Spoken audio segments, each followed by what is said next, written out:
voulons, Jésus-Christ, notre rocher, nous appuyer encore ce matin. Amen. Alléluia.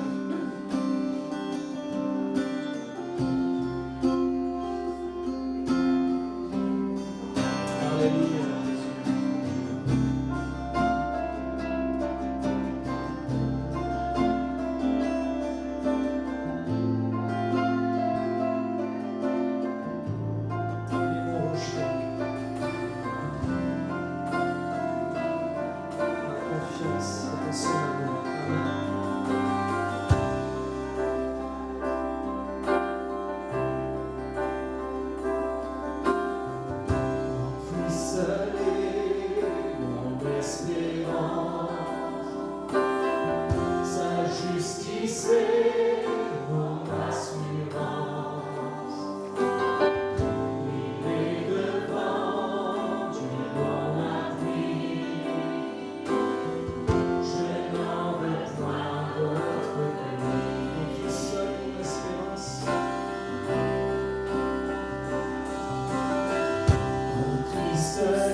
Le titre de mon message ce matin, c'est « Sanctifié tout entier ». Corps, âme, esprit. Amen. Amen. Amen. Vous savez, quand j'étais au CE1, j'ai retrouvé là, chez mes parents il y a quelque temps un bulletin, un relevé de notes avec les observations. Et je rigole encore de cette observation qui était mise, comme quoi Mathieu est présent de corps, mais j'étais pas là, quoi. J'étais regardé ce qui se passait à la fenêtre, j'étais dans mon imaginaire, dans les jeux, j'étais plus intéressé par ce qui se passait après dans la cour. Et voilà, bon, je suis rêveur, je ne vais pas vous le cacher, hein, vous l'avez peut-être déjà remarqué, mais voilà. On peut être ce matin présent de corps et puis en fait nos pensées sont bien préoccupées avec d'autres choses et des combats peut-être que vous êtes en train de mener. Et vous dites Seigneur, j'aimerais tant prendre la victoire sur ce problème-là. Seigneur, j'aimerais tant être délivré de ça. Seigneur, j'aimerais tant être guéri. Et on est présent de corps et puis en fait on est tellement loin. Et ce matin, j'aimerais combien vous dire que la parole de Dieu va vous sanctifier corps, âme, esprit. Parce que tout est lié, tout est relié. Et on va prendre ensemble dans cette lecture 1 Thessaloniciens, chapitre 5, et nous allons lire cette conclusion au verset 16. 1 Thessaloniciens, chapitre 5, verset 16. Soyez toujours joyeux, priez sans cesse, rendez grâce en toutes choses, car c'est à votre égard la volonté de Dieu en Jésus-Christ. N'éteignez pas l'esprit, ne méprisez pas les prophéties, mais examinez toutes choses. Retenez ce qui est bon. Abstenez-vous de toute espèce de mal. Que le Dieu de paix vous sanctifie lui-même tout entier, et que tout votre être, esprit, âme et le corps soient conservés irrépréhensibles lors de l'avènement de notre Seigneur Jésus-Christ. Celui qui vous a appelé est fidèle, c'est lui qui le fera. Amen.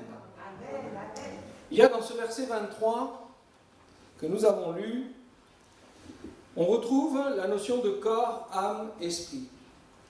Et le corps est l'instrument de l'âme et de l'esprit.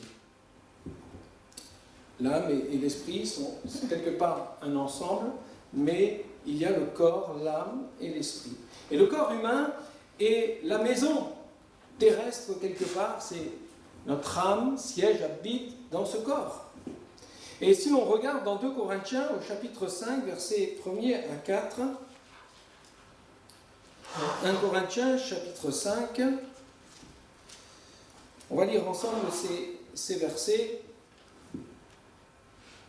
Nous savons en effet que si cette tente où nous habitons sur la terre est détruite, nous avons dans le ciel un édifice qui est un ouvrage de Dieu, une demeure éternelle qui n'a pas été faite de main d'homme.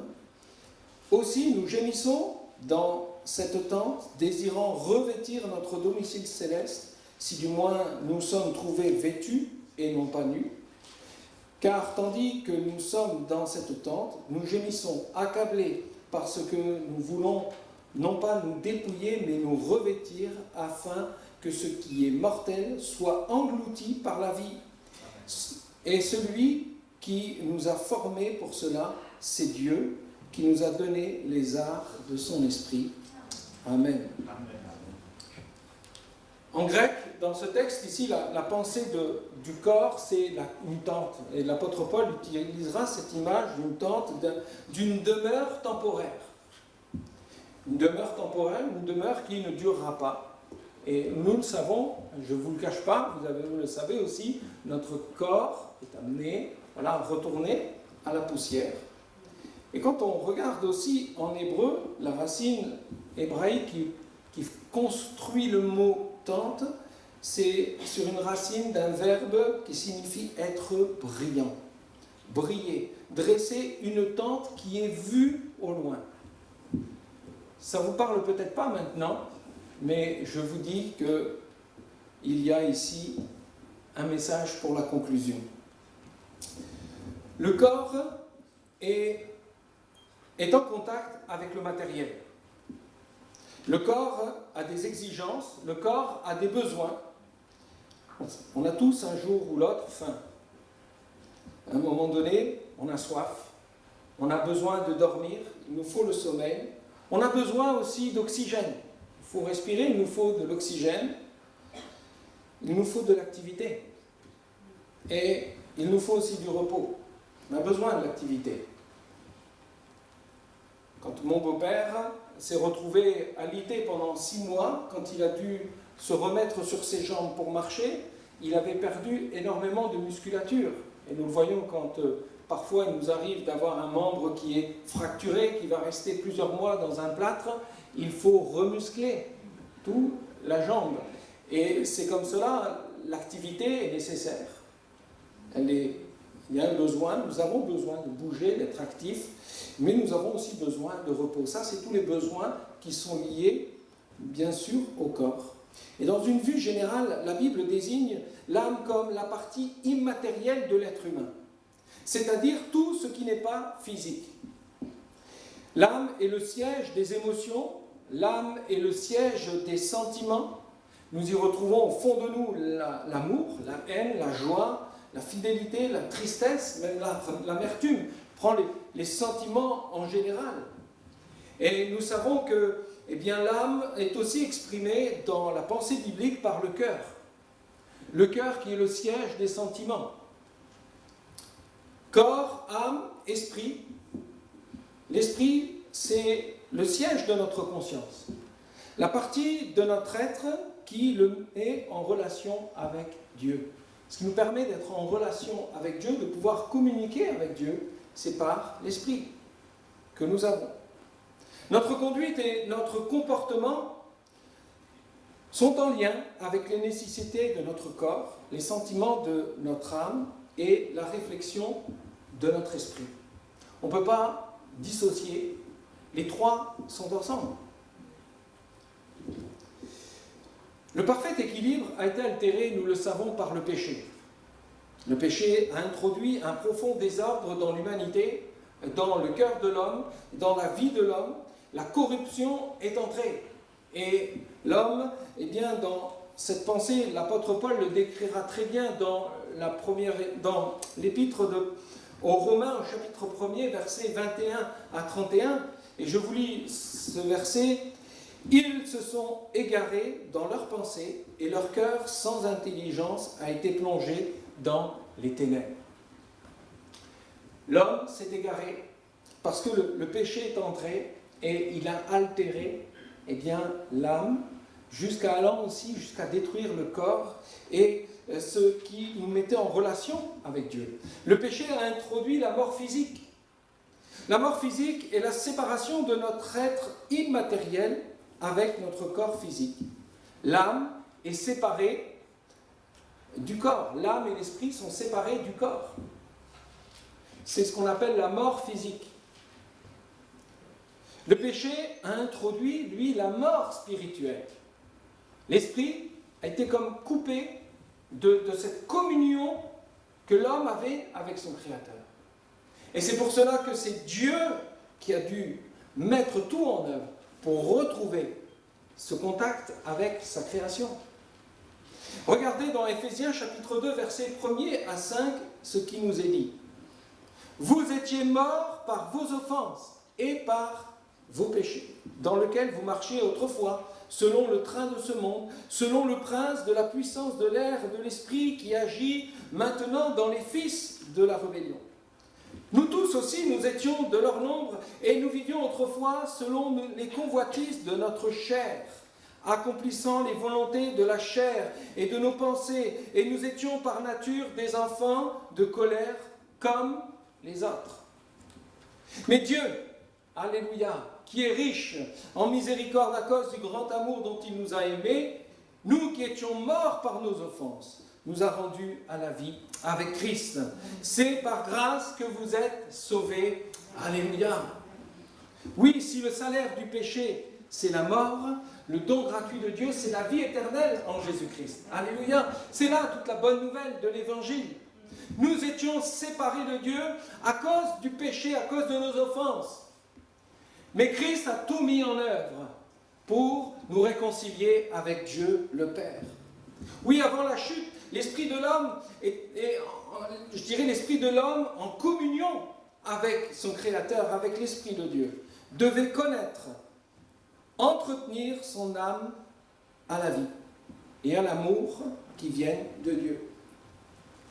Si Adam devait garder le jardin d'Éden, il avait aussi cette notion de garder cet entretien et ce lien avec Dieu. Dieu n'a pas créé un homme en disant « tu vas être connecté à moi et tu es mon robot et tu fais ce que je te dis et tu vas opérer comme je te dis ».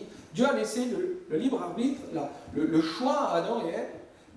Ils étaient là dans le jardin d'Éden et c'était à eux d'entretenir cette relation avec Dieu. Dieu était en contact avec eux, mais il y avait un appel. Et c'est important, parce que ça voudrait dire quoi? Si Dieu était en communion avec sa création, ça veut dire qu'il n'y a aucune volonté de la part de l'homme d'une liberté ou quoi que ce soit, c'est un robot. Non. L'homme avait cette liberté de choisir. Dans la liberté, et ça c'est l'amour de Dieu qui a donné cette liberté. Et on sait ce qui est arrivé, le péché est entré dans le monde parce que l'homme a désobéi à ce commandement de Dieu. L'homme devait entretenir son âme à la vie et à l'amour qui viennent de Dieu, et ses affections, sa communion spirituelle avec Dieu aurait dominé sur la chair.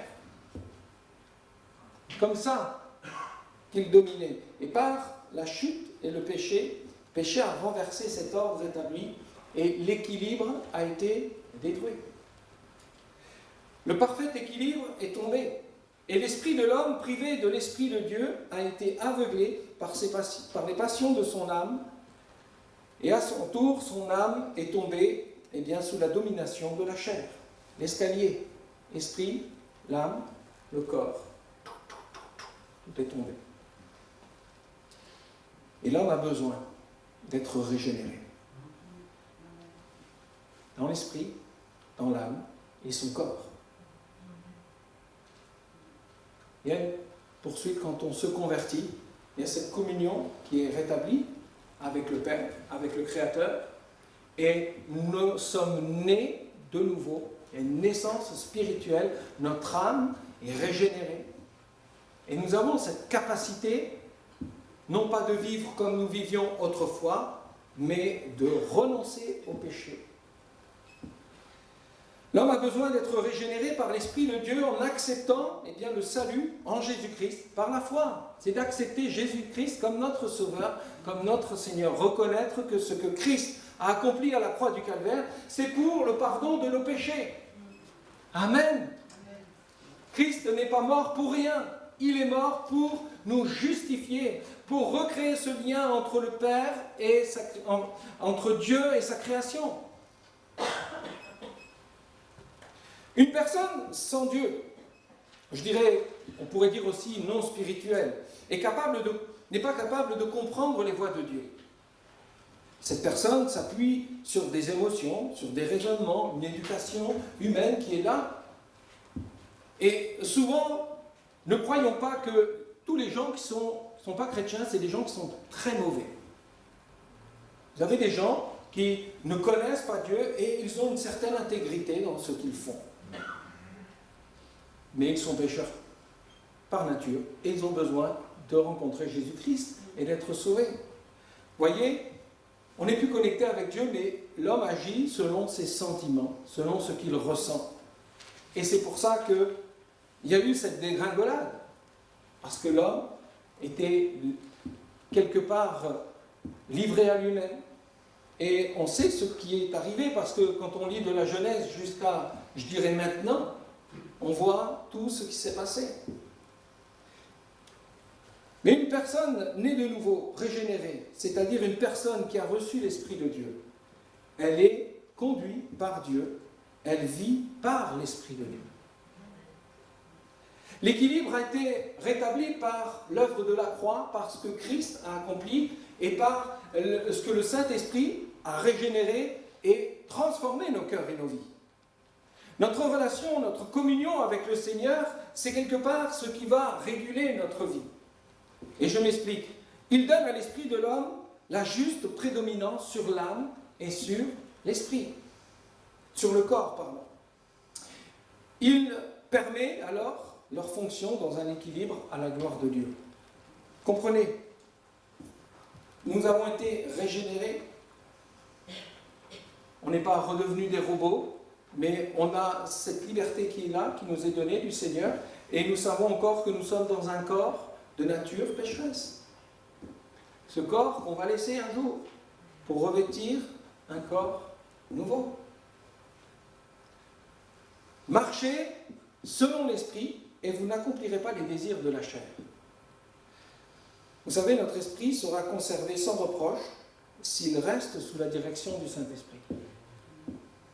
Même si les croyants, les nouveaux, reçoivent la vie de l'esprit, nous sommes encore dans une nature pécheresse et mauvaise. Parfois, on a du mal. Hein. Moi, je vous le dis. Hein. Frères et sœurs, on aimerait tellement, au moment de notre conversion, il y a cette naissance, on est nouveau, il y a des choses qu'on lâche, qu'on abandonne, le Seigneur transforme, change nos vies, mais on aimerait bien être débarrassé de ce qui fait la guerre à notre âme. Parce que ce serait mentir aux gens en disant, mais waouh, tu verras, tu vas être tranquille, tu ne vas plus pécher. Non, non, non. Mais tu vas être encore tenté. Tu es appelé à vivre comme ça jusqu'au retour du Seigneur. Non pas à vivre dans le péché, mais de vivre cette vie avec Jésus-Christ. Nous sommes encore dans une nature pécheresse et c'est pour cela que les épîtres nous invitent à nous éloigner du péché, à marcher selon l'esprit, non selon la chair. Ceux qui sont à Jésus-Christ ont crucifié la chair avec ses passions et ses désirs. J'aimerais qu'on lise ensemble Galates chapitre 5, versets 16 à 25, parce que ça va nous éclairer sur bien des choses, frères et sœurs.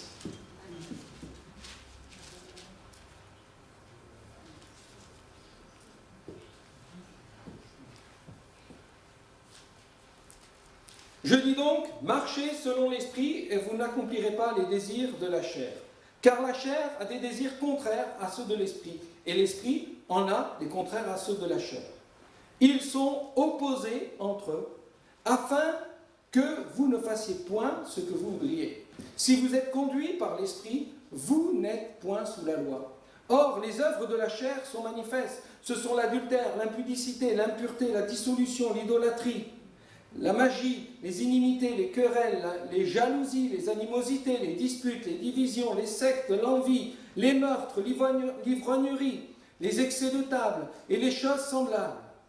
Je vous dis d'avance, comme j'ai déjà dit à ceux qui commettent de telles choses, n'hériteront point du royaume de Dieu.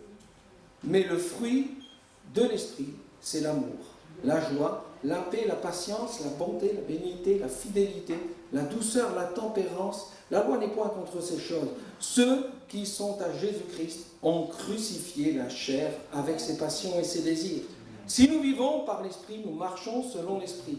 Ne cherchons pas une vaine gloire et en nous provoquant les uns les autres, en nous portant envie les uns aux autres. La nature est pécheresse et elle a besoin d'être mise à mort et vaincue par la grâce et la puissance de l'œuvre de la croix, du tout accompli de la croix, de ce que Jésus-Christ a accompli.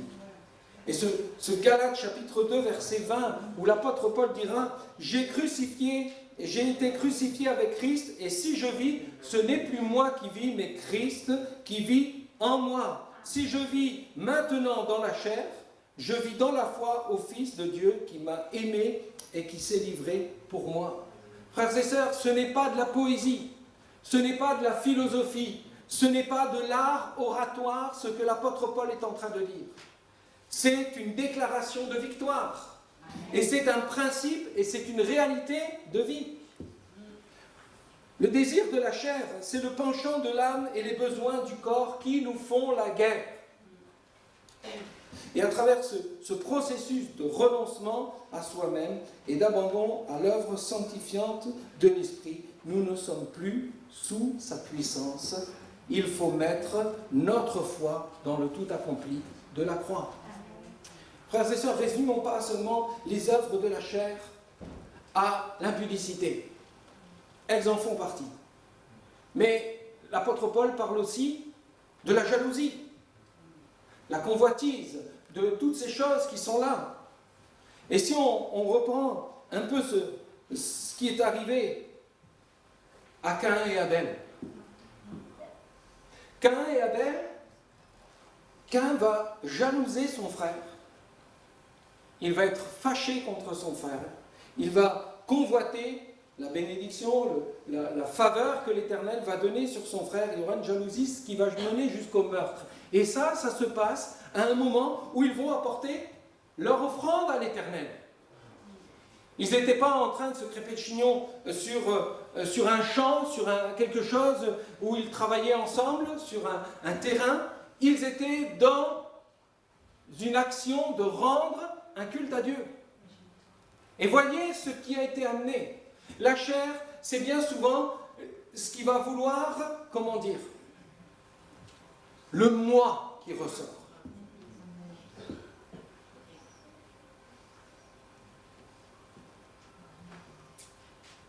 On a besoin de nous dépouiller de nous et de revêtir Christ. Amen.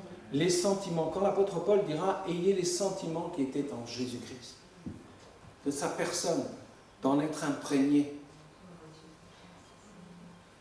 L'équilibre est rétabli par l'œuvre du Saint-Esprit, par ce que le Saint-Esprit agit en nous. Il nous régénère.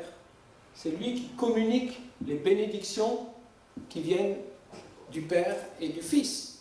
Et notre relation, notre communion avec le Seigneur, c'est ce qui va vraiment être le régulateur dans nos vies.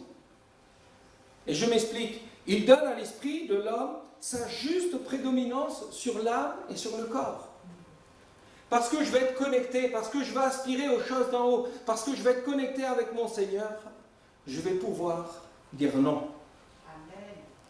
Amen. Et vous savez, c'est votre combat, frères et sœurs, c'est le mien aussi.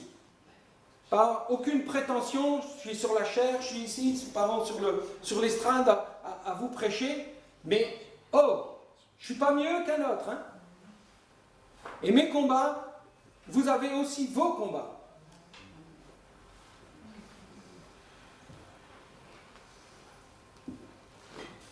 Marchez selon l'esprit et vous n'accomplirez pas les désirs de la chair. Oui, notre esprit, vous savez, va être conservé sans reproche si on reste attaché au Seigneur. Romains chapitre 6, versets 11 à 14, je vous lis ce que l'apôtre Paul encourage l'Église en disant ceci. « Ainsi vous-même regardez-vous comme morts au péché et comme vivants pour Dieu en Jésus-Christ. Que le péché ne règne point dans votre corps mortel et n'obéissez pas à ses convoitises. Ne livrez pas vos membres au péché comme instruments d'iniquité, mais donnez-vous vous-même comme étant vivants de mort que vous étiez et offrez à Dieu vos membres comme un instrument de justice. » En grec, instrument, vase, vous avez tous les termes qui signifient même corps en grec. Ça a la même signification. Et comme je vous le disais tout à l'heure, nos corps sont les instruments de notre âme et de notre esprit. En Thessaloniciens, Paul brille dans ce sens que le Dieu de paix vous sanctifie, vous mette à part, tout entier, et que tout votre être, l'esprit, l'âme, le corps, soit conservé, irrépréhensible.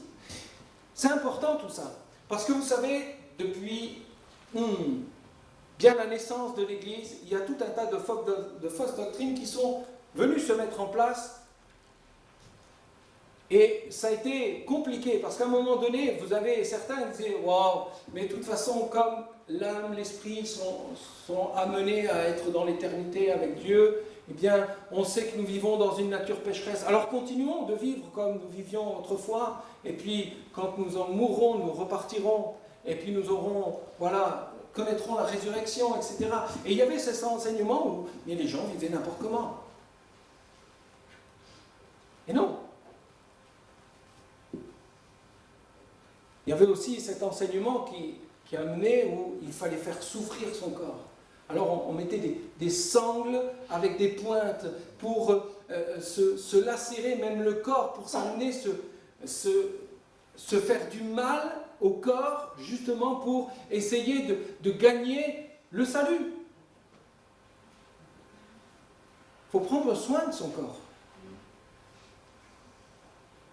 Parce que la sanctification, ça va pour l'esprit, l'âme et le corps. La sanctification, c'est tout en entier.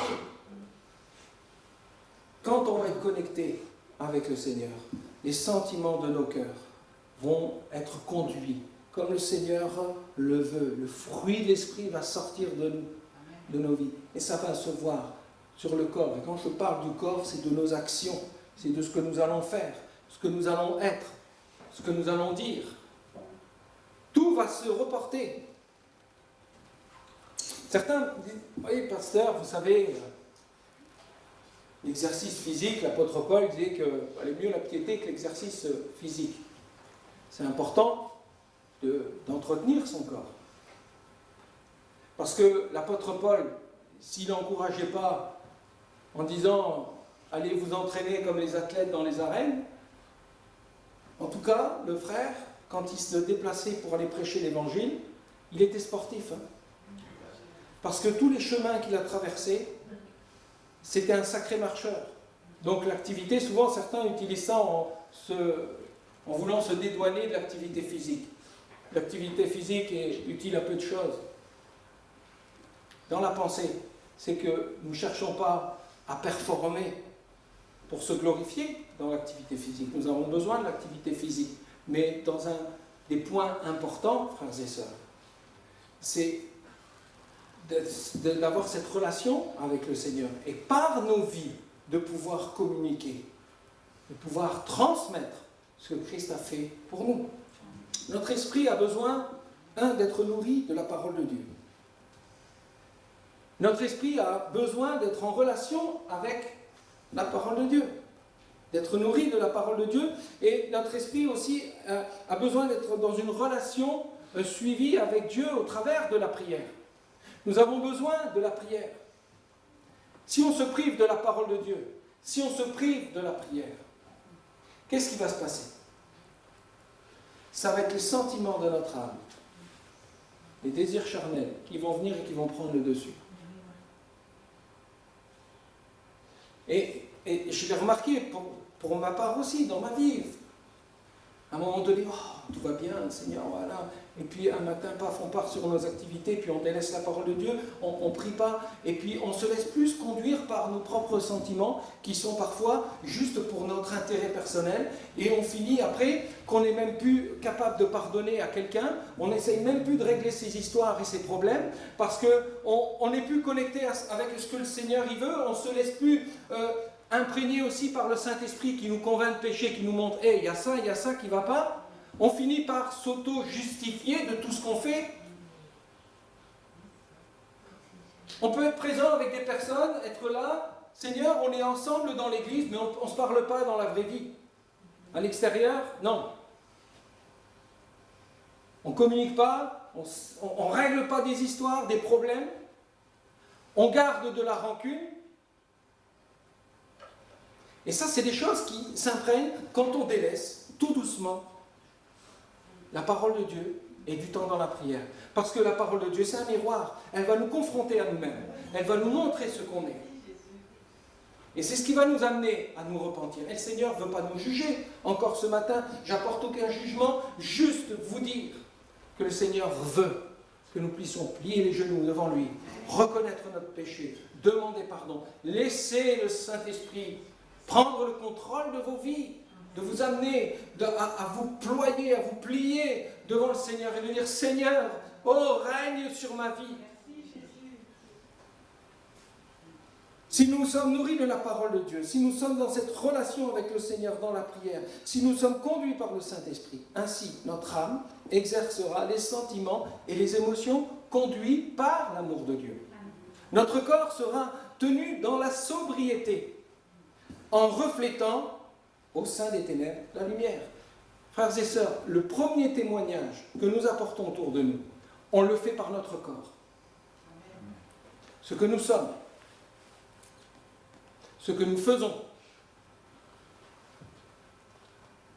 Si les gens voient ce que nous sommes, on peut dire, hein, ah mais l'homme regarde à ce qui frappe les yeux, mais l'Éternel regarde au cœur. Oui, mais ce qu'il y a forcément dans notre âme se reflète aussi sur notre corps, sur ce que nous faisons. Et quand je dis notre corps, c'est tout ce qui est en contact avec le matériel, ce qui est vu. Comprenez, si vous êtes à dire, autour de vous, je suis chrétien, mais en fait, les gens vous entendent juste prendre votre femme pour un punching ball, et puis vos enfants pour un punching ball, et puis le témoignage, il n'y est pas. Et c'est important tout cela, de ce que l'on est, dans le témoignage de ce qui est en contact avec ce qui est vu. Parce que seulement Dieu connaît la nature et la pensée de nos cœurs. Mais les gens dans la rue, ils ne vous connaissent pas, hein? Ils ne sont pas capables d'aller voir les sentiments qui sont dans vos cœurs. Et ça se reflète, frères et sœurs. Je partageais ce témoignage tout à l'heure, mais une fois je me suis retrouvé avec le groupe de jeunesse de l'église où nous étions autrefois, et j'emmène tous les jeunes à Paris à un rassemblement. Il y avait plusieurs églises qui se réunissaient dans une grande salle sur Paris, et on cherchait le lieu pour pouvoir nous placer, pour pouvoir à passer ce temps de culte. Et là, on cherchait une place aussi pour se garer, et on cherchait le lieu, où était-il. Et vous savez ce qu'on a fait? À un moment donné, on a vu quelqu'un passer. Il était bien habillé, il sentait bon, et il avait sa Bible sous le bras. On s'est dit, lui, à mon avis, il va à l'église. Et on ne s'est pas trompé. On l'a suivi, on est arrivé, et on a trouvé exactement où était la salle. Parce que ça communique. Je pense que s'il est habillé en plagiste, on ne l'aurait pas suivi. Voyez, je ne suis pas en train de faire un jugement sur la façon dont on s'habille, c'est pas ça ce matin. Mais c'est ce que l'on reflète de nos vies. Parce que les gens, on leur donne envie de connaître Jésus. Notre manière de vie, elle est observée. C'est important. Conclue avec cette pensée, frères et sœurs, nous avons vu que le corps est l'instrument de l'âme et de l'esprit. C'est une demeure qui est passagère. C'est une tente, c'est un endroit, un lieu où nous habitons qui est passager. Mais le corps, incorruptible, et nous attend à l'avènement du Seigneur Jésus-Christ. Jésus va revenir pour nous donner ce corps incorruptible à la résurrection, et ça va être quelque chose de formidable. Mais il nous invite, et il nous encourage, il nous exhorte, et il veut nous sanctifier, il veut nous amener, nous mettre à part dans cette démarche de nos corps, âme et esprit, l'ensemble, de marcher dans cette pensée de la sanctification, frères et sœurs. Si le parfait équilibre a été altéré par le péché, il y a une possibilité à ce que Jésus rétablisse les choses dans nos vies, dans vos vies, peut-être dans ta vie ce matin. Oui, en Christ, nous avons le pardon des péchés et nous avons en lui la vie éternelle. L'équilibre a été rétabli parce que le Saint-Esprit a fait sa demeure en nous. Nous sommes sanctifiés tout entiers. Amen. Frères et sœurs, gardons cette pensée sur nos cœurs. Vous n'êtes pas tout seul dans vos combats, dans vos luttes. Loin de là, le Seigneur, je ne pense pas qu'il veuille nous amener dans un état de culpabilité, où on se sent écrasé, on se dit mais j'arrive pas, j'y arrive pas. Comptez par la grâce de Dieu, comptez sur son amour. Et si quelqu'un a péché, le Seigneur Dieu est juste pour pardonner celui qui vient avec un cœur repentant. Se repentir, ça c'est la démarche. Et vous savez, tout à l'heure j'avais vraiment cette pensée au premier culte et je l'ai partagée aussi. Quand on parle que notre Rédempteur est vivant. Le Rédempteur, c'est la notion d'acheter un esclave et de lui rendre sa liberté. Dans l'histoire de ce mot. Et Jésus nous a rachetés de notre vie passée. Et vous savez, quand l'esclave était racheté, il prenait un chemin, une longue route peut-être, pour aller jusqu'à la maison de son maître. Et là-bas, il allait être lavé, de nouveaux vêtements. Il y a des choses qui l'attendaient. Une maison, pour pouvoir rentrer dans la maison, il avait besoin de passer par un moment où il allait être revêtu du vêtement que le maître voulait lui donner et d'être lavé. Frères et sœurs, pour nous, les choses sont pareilles. Le Seigneur nous a rachetés de notre vie passée. Et on est dans cette marche pour aller jusqu'à la maison du Père, là où nous allons passer l'éternité. Et on est peut-être encore avec nos vieilles casseroles qu'on traîne. Mais on doit être amené, avant d'entrer dans la maison, de revêtir ce vêtement. Et c'est pour ça que le texte, tout à l'heure, dans la lecture que j'ai pris, de se dépouiller, non pas pour rester nu, mais pour se revêtir. Amen. On se détache de notre vie passée et laissons le Seigneur nous revêtir. Parce que celui qui peut entrer dans le lieu de la noce, de la fête, c'est celui qui a le vêtement. C'est important. Et nous avons été rachetés non pas pour être des esclaves, mais pour être des enfants de Dieu. On va être dans la maison de Dieu, et c'est-à-dire enfants de Dieu. Comprenez un peu le sens, toute la portée de ce qu'il va y avoir pour nous, frères et sœurs. Et déjà, ça commence maintenant. Nous sommes enfants de Dieu. Nous avons été adoptés en Jésus-Christ. Christ est notre frère. Et ce qui nous attend, c'est quelque chose de glorieux. Mais cela doit nous encourager ce matin, en disant, voilà, je veux me détacher des choses de la terre, parce que le jour où mon Seigneur viendra me rechercher, je veux vraiment être irréprochable. Amen. Je veux être irréprochable. Alléluia. Seigneur, merci pour ta parole. Merci, Seigneur.